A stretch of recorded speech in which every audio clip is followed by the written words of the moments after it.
This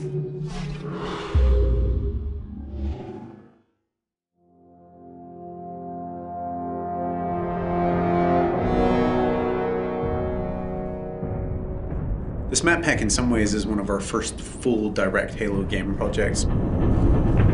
We started thinking about what do we want to do for map packs, when do we want to do them. We definitely wanted to pay full service to the universe created in Reach.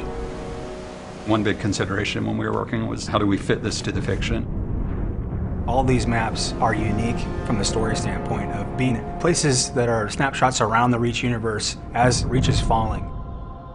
You're constantly confronted with the fact that there's this beautiful place, but it's not going to be there forever.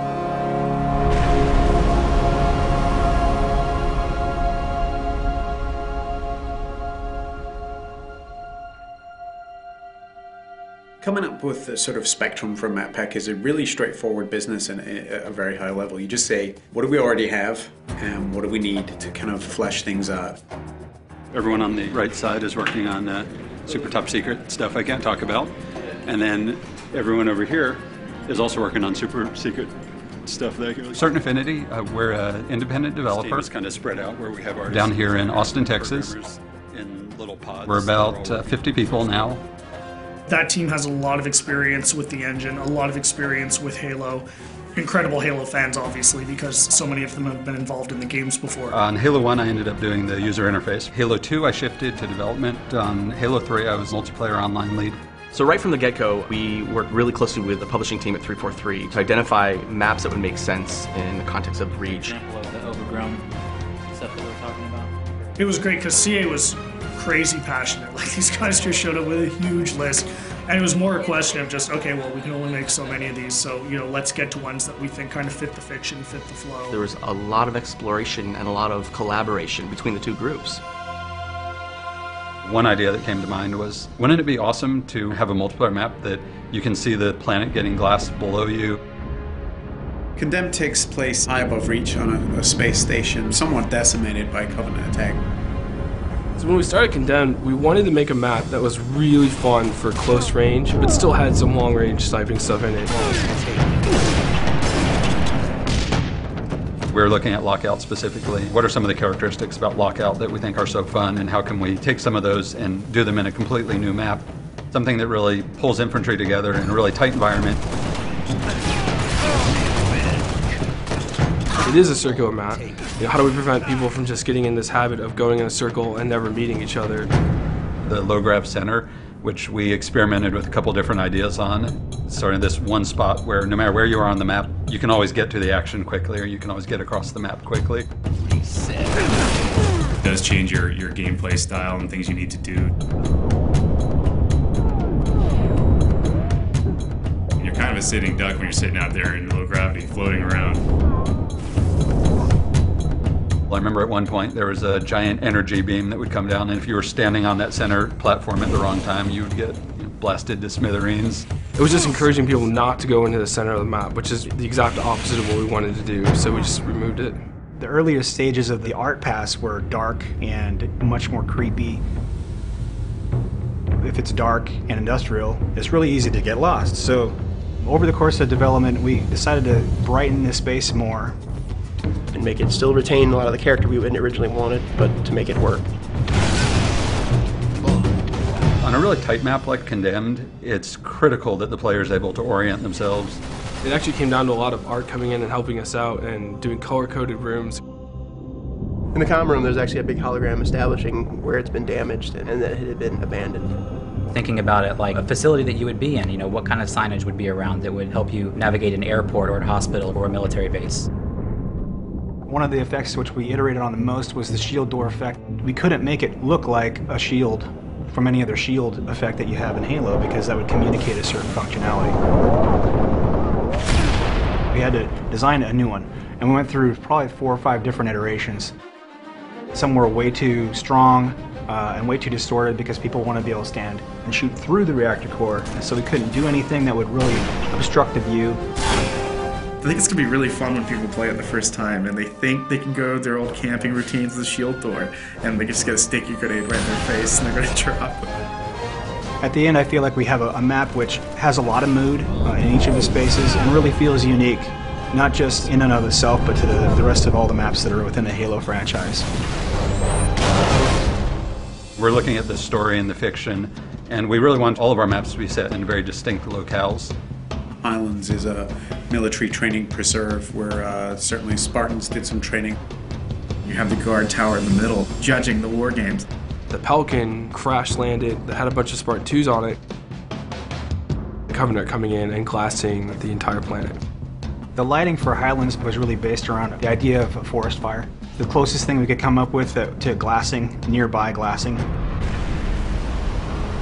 In some of the original concepts that we did, we were really going for more of an abandoned training facility. We had vines growing up, the buildings, and lots of overgrown foliage. Originally, the waterfall, which comes down through the middle of the map, flowed over and actually kind of hid the gully where the ghost is in there. While it's very interesting to do that kind of work, it doesn't really line up with the Halo aesthetic. Sometimes it's really good to just go back to a really simple shape and just get players meeting as fast as possible. From the ground up, we wanted to make a giant expanse with bases in it and vehicles in it.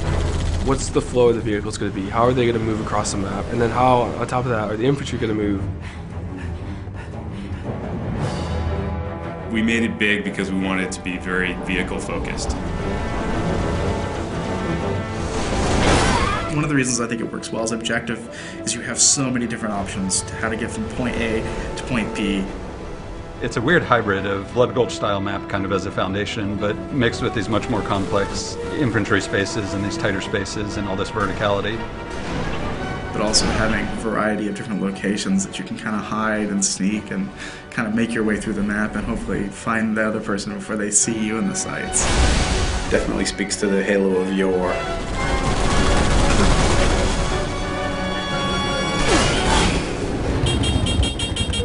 The new expanded firefight support meant that we definitely wanted to put in another firefight map. Unearthed is a really dusty, dry, arid environment. Reach is an industrial world, and its main purpose is a kind of military-industrial outpost at the far reaches of human space. It's quiet. You can see the tire tracks on the ground where there's been human activity, but it's gone. It's a ghost town. It's a ghost world. So you're seeing this huge open-cast mining facility with these kind of step plateaus where the minerals are being extracted from the ground. The complex itself is built right next to a meteor impact, so it made unearthing the titanium really easy. Set, start. Creating a firefight map is a very different experience. We have to account for all these different types of AI of all different sizes, of all different movement types. Phantoms come in and supply the enemies to the outer perimeter. Hunters are almost 2 times the size of a player. When you go to put a door in, can this giant hunter fit through it? We really wanted to make a map that would allow people to jetpack from multiple levels. We wanted people to be able to armor lock in hallways and block the AI, get them to have to move and do different things. We cater to a wide variety of playstyles. If you want to do close quarters combat, there's opportunity for that in there. If you want to just get in a vehicle and run havoc and run over, 40, 50, 60 grunts, then you can. They want more vehicle combat in firefight because that just adds a different dynamic than just being a Spartan on foot. There's an inherent oval racetrack, and we have warthogs. So you put 2 and 2 together, you can run laps through the map. So there's literally through the main structure, and then under the bridge, and then back around. You can load up with your buddies, get a rocket launcher, rod, and shotgun, and then run laps and just rack them up. Just mauling through tons of Covenant. It adds this kind of exclamation point on the excitement, fun that is firefighting. I hope that when players first play Unearthed, that they take a look around and just feel inspired and in awe of the grand scale of things, because it's a huge map.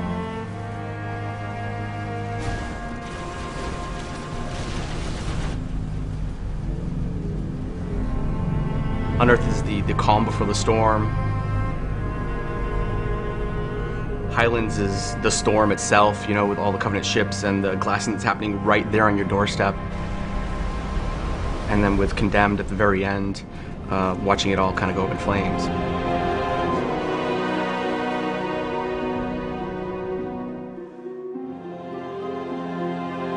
This is really something being created by 343 and CA and just being created by a bunch of diehard Halo fans. This is our core business. This is all we're doing from now on is Halo games and Halo support and Halo maps. We have resources, we have people, and we're going to throw those people and those resources and that talent and that effort to the Halo franchise, and it's a huge responsibility. People should understand that we understand that and we respect that, and we're going to do everything that we can. The community is huge for us in helping us shape what it is that we do next. The more vocal the community is, the more they tell us what they like, the more we can make sure that we try to give them that experience.